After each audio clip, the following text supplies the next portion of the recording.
Con il presidente l'Umpli Veneto, Giovanni Folador, oggi è importante celebrare questo sodalizio di tutte le associazioni a favore delle persone più in difficoltà, questa sera i disabili.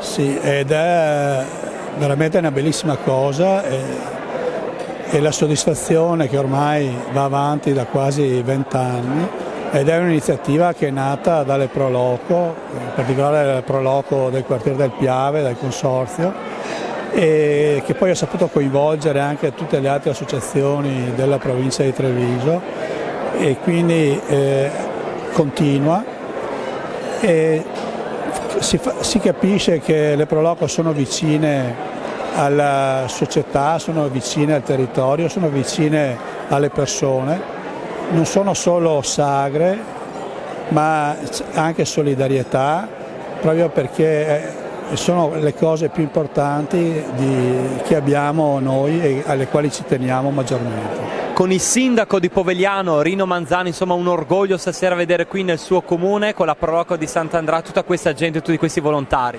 L'orgoglio è mio perché è bello vedere tutta questa gente, questi volontari che danno la loro vita, il loro tempo, il loro impegno per una cosa così importante. Devo dire grazie a queste persone che si dedicano con il cuore a queste attività. Grazie a voi e grazie ai nostri volontari. Per il consorzio delle Pro Loco del quartiere del Piave, il presidente Roberto Franceschetti, insomma questa iniziativa del frutto di un sostegno sociale anche quest'anno ha avuto un grande successo e la dimostrazione principale è la presenza di tutti questi volontari stasera. Sì, no, diciamo non solo questi, perché questi è un terzo di volontari che sono andati nelle piazze, nelle 210 piazze il 9 di novembre. Sicché questa è una soddisfazione da parte nostra perché diamo dimostrazione come mondo delle Pro Loco che siamo vicini anche abbiamo della solidarietà nel nostro cuore. Questo è un messaggio che tutti lo continuiamo a mettere. Ci sono dei giovani, stanno entrando dei giovani. È importante che subentrino nella maniera giusta alle nostre attività, alle nostre esperienze e al consolidamento di queste attività.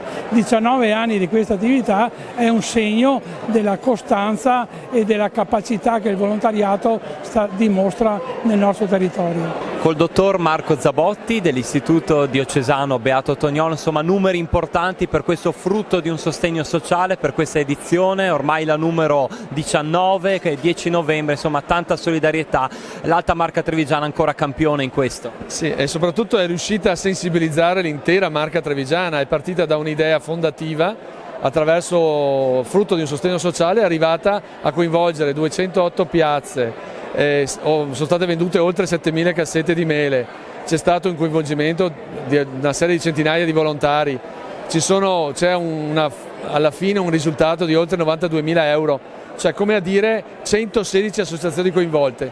Vuol dire che davvero qui c'è un'idea fondativa, generativa di solidarietà, è una libertà che si spende gratuitamente per tutti, in particolare per le persone più svantaggiate, ma nel segno profondo dell'attenzione, della sensibilità, della prossimità, del dopo di noi. È una preoccupazione per una società che deve essere coesa, che deve essere a misura di tutti, che deve avere la capacità di stare, di accogliere, di promuovere tutti e ciascuno.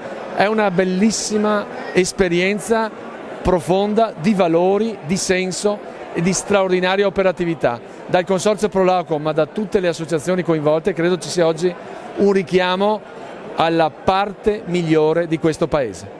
Con Maria Elena Filippi, coordinatrice dell'iniziativa Frutto di un sostegno sociale, tante piazze coinvolte, moltissimi volontari, veramente controcorrente rispetto a quella che viene chiamata la globalizzazione dell'indifferenza. Beh, direi di sì, Frutto di un sostegno sociale è l'iniziativa. È proprio l'iniziativa della provincia di Treviso dove vediamo il mondo del volontariato in prima persona. Noi coinvolgiamo circa 800 volontari, quindi sono veramente tanti per un'unica iniziativa, perché se pensiamo che a livello nazionale ci sono altre associazioni che fanno delle iniziative benefiche, ma in proporzione noi abbiamo un numero veramente esorbitante di volontari e questa è sicuramente una realtà importante e un buon risultato che otteniamo, perché vediamo vediamo che i trevigiani ci sono, sia nel contribuire all'iniziativa ma anche proprio nel partecipare, nel renderla possibile. Visto che si avvicina il Natale, un augurio insomma a tutti i volontari che lei ha l'onore e l'onere di guidare. Sicuramente è un onore e l'onere è loro che sono bravi, che si dedicano tutto l'anno a favore del territorio gratuitamente, privando spesso e volentieri il tempo ai propri cari, alla propria famiglia, ma questo è il grande valore di noi veneti ai quali ci crediamo, soprattutto, questo è l'esempio, alla solidarietà.